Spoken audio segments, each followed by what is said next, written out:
again. Welcome to another episode of Azania in Therapy. I'm your host, Tlaka.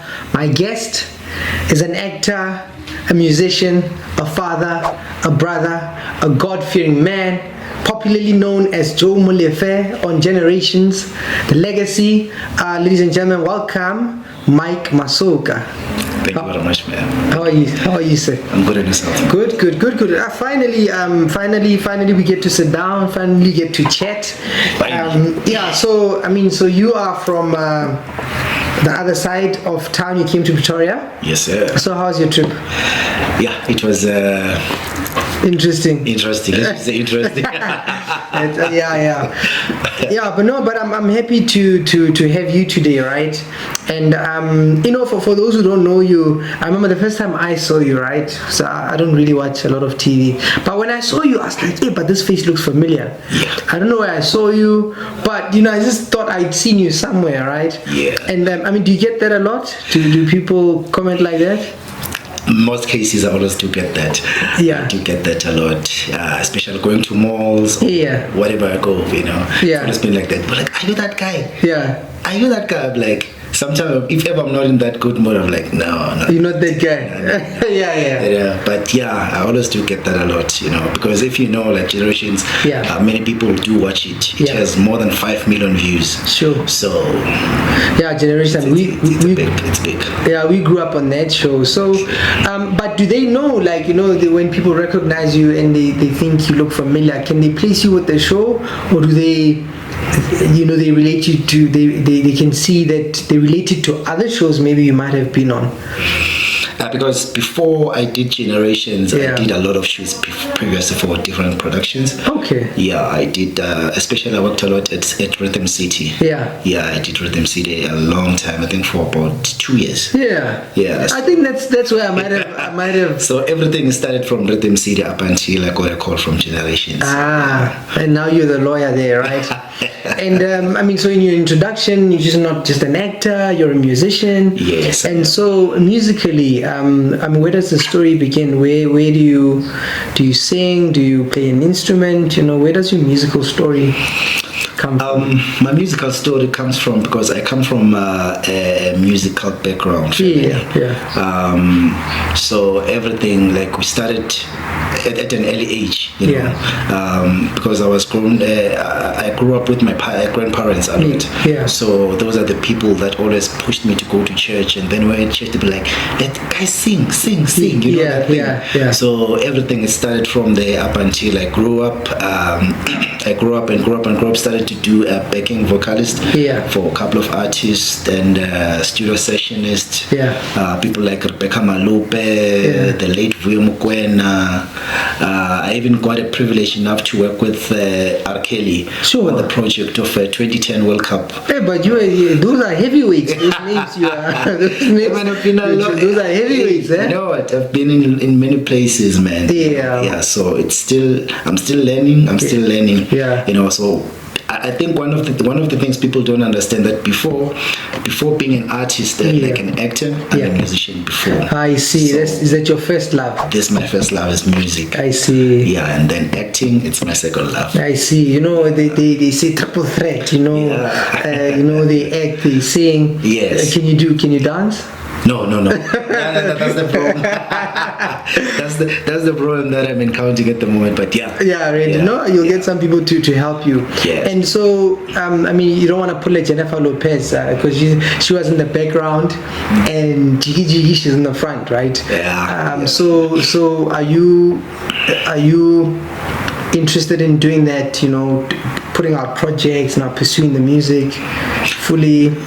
I am. Actually, I have a project that's coming out around the third week or the second week of February. I was fortunate enough to get a call from the producer, well known, it's Ndumjali. Most people know him for producing the likes of the late Mamusbongile Khumalo, Yubrahu, Mafigizolo. Heavyweights. The heavyweights, man. So I was lucky enough when he gave me a call, was like, Mike, can we do this project? Can you do this song? I was like, nah, man, bring it on, let's try it. So we just kicked it and then that's it. So I just hope people will receive it quite quite well because I'm loving it for my side. Beautiful. Yeah. And when you say you're loving it for yourself, I was just thinking February is like a love month, Yes. Is that kind of a vibe. That's the kind of a vibe. That's the kind of a vibe. Yeah, I see. Yes, it's not for a men's conference, but it's matured music. That's a matured sound. It's a matured sound. Beautiful. We're looking forward to it, right? Thank you. So I mean, you mentioned that. So you're a father, you're a brother, and but you said they used to make you sing at church, right? Yes, sir. And but part of what you are passionate about, I mean, you're a God-fearing man, right? Yes, sir. And so how important is your faith to you? Because when we think about people in the industry and their faith, it sounds like, hey, it's a bit challenging. Yeah, true. Yeah. Lucky enough, I always say that, if you grow up under the grandparents, especially if they've that strong root, it becomes more easier. For me, I was fortunate enough that my grandfather, he was a pastor. So each and every time he would teach us, we would do Bible studies. We wouldn't go to bed without reading a Bible. So that's how it got to thinking that, God is there by seeing the things that He's done for me. And a lot of things, I've been to many things, challenges. If you because our industry is quite difficult. So if you don't have God on your side, you get tempted to many things. You end up getting on drugs, alcohol abuse, women, all those kind of things. So if you have God, everything it becomes much easier because it's the one that's protecting you each and everywhere that you go. So for me, I'm fortunate to have God on my side. I mean, even when you talk about challenges, right? I think that's why I wanted to talk to you. We met on another shoot, and we were talking about men and men's stories. That's actually why I wanted to talk to you, because I thought, as a brother, as a man, as a father, some of the things you were describing, right? I thought a lot of men experience that, and there aren't many platforms to actually talk about things like that, or for men to show that vulnerable side. I think society sells men a particular story, being that, just make enough money and everything will be okay, right? And we build ourselves like that. If I can just make enough money, then I'm okay. I don't have to be nice. I don't have to be respectful. I don't have to have other values or other things. That's right. But then the opposite also happens when you don't have money. You feel like a useless human being. You feel as if there's no purpose to your life, right? That's true. And so I wanted to talk to you about, the issues that men face. So as a man, some of the challenges that you have worked through, just your own and from other people, what have you observed? If you do remember, last we spoke on a previous show, we said we get faced by many challenges. We are being challenged because there's this stigma, I don't know where it comes from, that say the man must always provide. And then that thing, some of the time people don't interpret it quite well. It becomes the opposite. It becomes a burden to men. Yes, as us men, we need to protect our families and all those kind of things. But the only problem that we're facing is money issues. Money issues, it's always a problem when it comes to men, and it leads them to many things. As I spoke last time on our previous show, that I end up, even on my side, I end up getting on the wrong things, in terms of trying to commit suicide, ending my life, all those kind of things, due to the pressure that I was facing at that time, and not knowing, losing the focus with what's happening now. As a child of God, I was like asking Him, like, what's happening right now? So I found out myself on that point. So as men, we're very faced with many things, and I hope and pray that one day as us men, we can able to stand up and face those kind of challenges. So it's really tough. I really hope and pray. No, rough indeed, and I'm interested if you maybe tell us a little bit more even about that, because I think very often when we see somebody after they try to complete suicide or they're going through a hard patch, it's like we'll say, but yesterday this guy, he was fine, he was laughing, look at the Instagram, look at everything was fine. And maybe for people who don't understand, how does somebody move from looking okay, you know, being on say a TV show, or they seem okay to a point where they feel like, you know what, if I died, I'd be at peace. And if you could maybe share a little bit about how does the journey for people who don't really get it, you know. From my side, you know, as a person who's a figure, TV personnel and radio personnel, it becomes tough because when you go out there, you need to put that big smile. You know, you can't always go outside like you're frowning or what. Yeah, you're famous and we see you on TV, so you must always smile. Yeah, you have to, you know, you don't just go out. Like sometimes that's the thing that I always do previously. You know, if ever I'm not feeling well, I don't go outside. I'll just sit inside the house, make sure that I don't go out. So that's how, for my side, it started. I see. You know, that's how it started. Always locking myself up. You get those kind of things, like get depression. You go, you know, that's the problem. And then when you go outside, you need to smile even though you don't want to smile. People like, hey, how are you, man? Hey, I saw you yesterday. Let's take a picture. So can we take a picture, man? So you know, that kind of a thing. So you end up boiling up things inside. So it's really not a nice experience. And I pray God and I thank God that He saved me from going through that thing. And I mean, I think that's what we miss, right? Because very often I find that when people get there, part of what would have happened is that their relationships in their lives, they couldn't use them to help them, you know.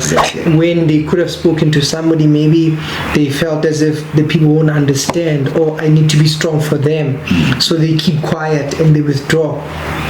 But the mind, you know, can be like closed. Then so a person starts thinking and thinking and thinking and thinking, gets so heavy. A person just thinks, you know, if I died, then I would be at ease. Now you say you thank God for helping you. How did your breakthrough, you know, happen? How did you move from then being in that space to, I think I can try one more day, I think I can try something different?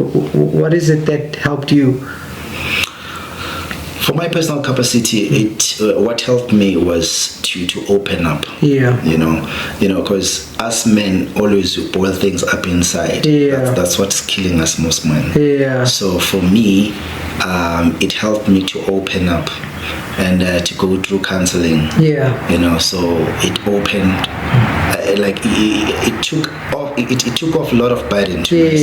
You know, because I got to talk about everything that was bothering me, everything that I was keeping inside. You know, so that was the big step that I took, and I think that step, because if it wasn't for that step, I would still having things inside that I was boiling up. So it makes things to be easy. Therapy really helped me, so that in fact to just talk about everything, and then I got to invite my family as well, because we need to remember that when you do those kind of events, when you commit suicide, there's family involved. You understand? So they get to see, maybe like from my side, they caught me while I was unconscious. You know, so I have a son as well. I have a son, a young one, and my niece. So you had taken something at that time? Yes, I did. I took substances. And then somebody was looking for you, and they found you in the house? Yes, I was laying down on the floor. Oh, so now that means then obviously then the cat is out the bag, so now people know something is wrong. Exactly. So now how did somebody had to rush you to the hospital, or after they found you? So you took something, you're going through a very difficult time, you took some substances, and they find you there on the floor. Do you know what happened after that? How did you move from there to getting help to talking to somebody in therapy? At that time I was unconscious. So what I remember is when I was drinking those pills, and then because I overdosed the entire bottle, and then I also drank just a smaller jig. So the next thing I remember was conscious. I went to conscious, and then the next thing I was at the hospital the following day. So when I woke up, I saw my family was standing. So I was like, yo, Where am I?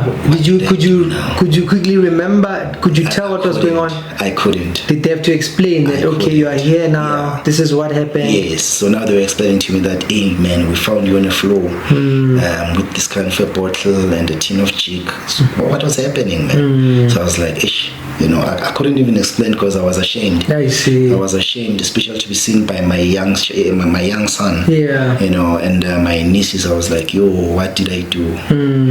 So that's when everything started to sink. I was like, yo, yeah, I need to make a change. Yeah. I need to make a change because if ever they saw me doing that, it means that I'll be teaching them how to do it. Yeah. So that's when I said, you know what, I really need to stand up now. So you start reflecting like that, and I mean, imagine, I've worked in a hospital before, sometimes they'll refer a person, you'll get a note saying, okay, there's a patient in such and such a ward, go see them, you talk to them, and some don't want to talk to you. But most do. But for you, were you open to the idea, when somebody came and said, okay, let's sit down, what's the problem? Was it easy for you to open up, or did you find it difficult? At first it was difficult. What was standing in the way? Was it the shame? Was it what was difficult? Like, oh, you won't understand me? What were you thinking at the time? Honestly speaking, I was ashamed. You were ashamed. It was more the shame. Yeah. I was ashamed of what I've did. Yeah. Because I was asking myself that if I did succeeded, what would have happened now? Yeah. Because I would have left a lot of question marks. They would ask like, okay, Mike passed away, so we're not sure what was the problem. Yeah. We just found him on the floor laying. So those are the kind of questions that I was asking myself. Yeah. So it's quite a sensitive topic to me. I don't know lie. So, but I thank God that I pulled out. Yeah. No, I'm also glad that I'm getting to talk to you. But I do want to say that I find that a lot of guys struggle with that, and just opening up is not easy for a lot of people. So hence I was interested in but I can tell it's a sensitive topic, but then so you talk then there, does your family come into the picture? I mean, did you, as you go through your own journey, did your family, did they get invited to the sessions, or? They did. Yeah, they did as well. Yeah. Lucky enough, that time my mom was still alive. Yeah. So it was much easier at that time because she was the only person that I could open up to. Yeah. So it was much easier for me going on therapy with her. Yeah. So it makes things easier for me, and I became comfortable. Yeah. So and I mean, I can attest to that, because that's actually in therapy, that's what we are aiming to do, right? We talk here, but we are also interested in that the conversations we are having extend to home, to the household. So because then I think that it becomes a bit more effective.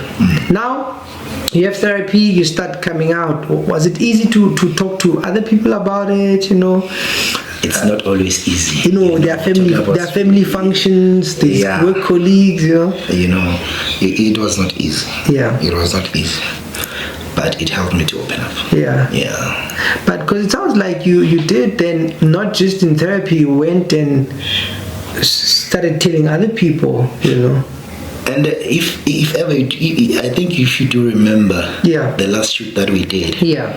That was the first time me talking about this, the situation that I went through TV. Really? Yes. All my colleagues don't know what happened. So then it makes me wonder. Then what happened after they saw the show? After did you get? I'm guessing your phone was buzzing. People were calling you, like asking, like, "Yo, Mike, what happened? Yeah. What didn't you say? Why?" Yeah. So it was my first time ever. Sure. I think it was because maybe you were there as well. Yeah. So it made things easier to open up. Yeah. Especially with the other brother as well that we're shooting with there now. Yes. So even he managed to open up. When I started it, I was like, no man, I need to take this thing out. Yeah. Because you go to the TV interviews, different ones, then they would ask those kind of questions, but you say, I don't know anything, I don't know what happened. You don't want to go deep. You know, so that's when on that shoot I was like, no, it's time that I come clean now. It's time that I come clean, so that I can be able to help others as well, not to go through what I went through. But I think that's actually quite a brave thing to do, because what we know is, I don't know if you remember, on the show I mentioned, but it's a story I mentioned in different places. I said, so when I was a teenager, I used to work with I used to go in and help my dad at the office sometimes, and then I remember my dad shared an office with another gentleman, and when that gentleman would hear that somebody died, you know, he'd say things like, this guy is resting, you know, like, oh, this guy is now at peace. And he used to say stuff like that. Exactly. Later on, I mean, then he hung himself, right? But I also know that when people share their stories, like, they actually help other people. And so hence I say, I believe like it was a brave thing that you did, because I don't think it just helped you to feel a bit relieved. I think other people were watching, you know. I bet there were conversations in the house, there were conversations at work. Exactly. And I also wonder, did people also come later and tell you that, hey, I was in the same boat, you know? Yeah. You know, I would say that for me to get that invite, it helped me a lot. Yeah. And it also helped others. Yes. Because now there are many people coming out. Yes. Like, yes. Hey man, I've been through that as well. Yes. How did you survive, man? Yes. What happened? And so we're starting to talk about it as men, and especially it's most men that are going through those kind of things. Yeah. We talk. I don't even now on my phone I have many numbers. I don't even know some of the people. Yeah. You know, because I'm just saying, no, let me just help them out as well. You know, so we just talk and talk and talk and talk. Do WhatsApp, we do everything, social media, all those kind of things. Yeah. So it open platform, and that's why I'm saying I'm glad that it happened, so that we can able to open up about many things, especially us as men. Yeah. We go through a lot, man. Yeah. You know, there's a saying in psychology, one of the famous ones, we say that the wounded healer heals best. Exactly. And it's those who go through those wounds then who are sometimes able to assist. That's why group therapy is very effective. Exactly. Because in group therapy, sometimes the professional will talk, but it doesn't lend the same. Exactly. Unless somebody who's been exactly through it says, you know what, I've been through that, right? Exactly. Yeah, you like the prophets of long ago, you know, the prophet had to first suffer, then teach the prophet had to suffer, and people ask, well, what's going on with you? He says, that says the Lord, you are going to. Exactly. So so your own journey becomes now a model and a picture. Exactly. And your own healing. Exactly. And now, so what have you learned since then? So now, I mean, so you shared the story, people start wondering, but people reach out, you know. What other things have you started noticing since opening up and sharing about your story? I've noticed that as men, we're going through a lot of things. Yeah. You know, by engaging with others. Yeah. You get to hear the side of the stories. Yeah. And you would think sometimes that maybe I'm the one going through a lot of things. And then when you start hearing other people's problems, you're like, oh. Yeah, no. Yeah, there are problems. No, I thought I was in the ocean, but I'm in a swimming pool. The others are in an ocean, man. Yeah. So you get to understand and respect other people's views. Like, you know what, we need to help one another as men. We need to be united. We need to advise one another, you know, just to open up. Just to open up, you know. So I've learned that we need to open up as men. We have to. And maybe even looking at that, right, this opening up, I agree. I think once you open up, you give yourself an opportunity to think different thoughts, and if you can think different thoughts, you can then act differently.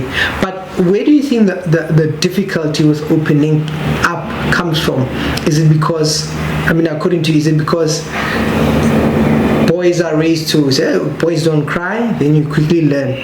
Or is it because, you know, some girlfriend laughed at you when you were vulnerable and then she used it against you? Or there's this general message that you have to be tough as a man?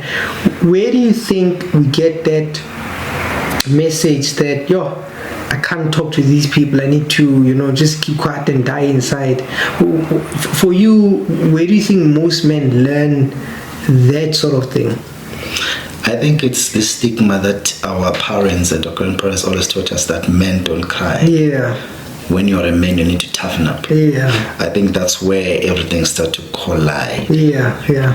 Because that thing, as men grow up, it stays there on their mind with, it's like I will show some certain weakness in what, So that's the thing. For my personal capacity, I was going through that. It's like, as a man, I need to man up, need to face everything. But not knowing that, I was opening a hole for myself. I was digging a hole for myself, in fact, deeper and deeper and deeper. So I think that if I open up earlier, I couldn't have gone through that kind of what you went through. Sometimes we say like the solutions I suppose we pick as people can become a problem, right? So I'm facing a problem, I'm gonna keep quiet. It's a solution, but the solution hurts me. I have a problem, I'm gonna drink, but then the drinking becomes a problem. I do think that opening up does make a difference. I think when we do open up, we allow ourselves to think differently, to have different thoughts, right? And I suppose going forward, what kind of interventions do you think we need to do? Do you think, do you have a message for men, message for women, society? What kind of things do you think we need to do that can help people maybe who are in your situation, to help people not to hurt themselves? Have you given much thought to that? I think like we need to start opening up. I think there's no better solution than that. That's my message, that we need to open up. It doesn't matter if you're a man or a woman, because also women go through certain things that I've been through. So we need to start opening up. And let's not like judge. I think our society judges a lot. We judge like, this one is weak, that's why he's doing this, that's why he's saying such things, those kind of things. So I think we need to start being judgmental and opening up about everything, because I think right now we're in the state that men and women are equally, so we need to start adhering all those things. If ever we're saying men and women are equally, in every way we need to practice that, what we say. I mean, it's a theme you touched on earlier, I suppose. I mean, this thing of being weak, I think we confuse being vulnerable and weak, right? I think as people we have a range of emotions where all emotions are important. Sometimes you are brave, but sometimes you are fearful, and so also sometimes you are sad, sometimes you are happy, and so I think maybe to dissociate the idea that if somebody is going through a hard time or if they're emotional, they're like weak. Because for me, I find that it's actually quite a brave thing to do, to show that side to you. But also what you say regarding being judgmental, right? Exactly. It's almost like we shame somebody for showing a softer side, a kinder side. We confuse their kindness, their softness for being weak. We take advantage of them. And I think if as a society we try to change that, I think a lot of people would not be stigmatized or ask for help when they do need help. Otherwise, is there anything that you wanted to touch on that I didn't ask you? I think we've touched everything. That's important, right? I think we've touched everything. But then I'm interested, let me ask you also this, right? So you went and you had therapy. My question is, what you thought about therapy and before, and then you're going through it, and then the after. Has your mind changed, or what did you think, and then what do you think now? At first, I thought, no. I cannot open up to someone that I don't know. What do they know? I was like, no. Yeah. And then I went through that. Then the next thing when I'm going out there, I was like, okay. Yeah. This was the best situation. That was the best move that I've ever done in my life. Yeah. So I was like, No, great stuff. I often encourage people to try it, Exactly. Just try it once. But otherwise, man, thank you very much. I wish you all the best with the new roles that are coming up. Exactly. The new project in the month of love. Yes. And I do think people will still contact you and talk to you, and I hope it also develops into other things where you can champion and help people who are contacting you, exactly, and asking for help. But otherwise, I think that was a brief thing, and thank you for coming through. I'm honored, my man. I'm honored. Thank you very much for having me.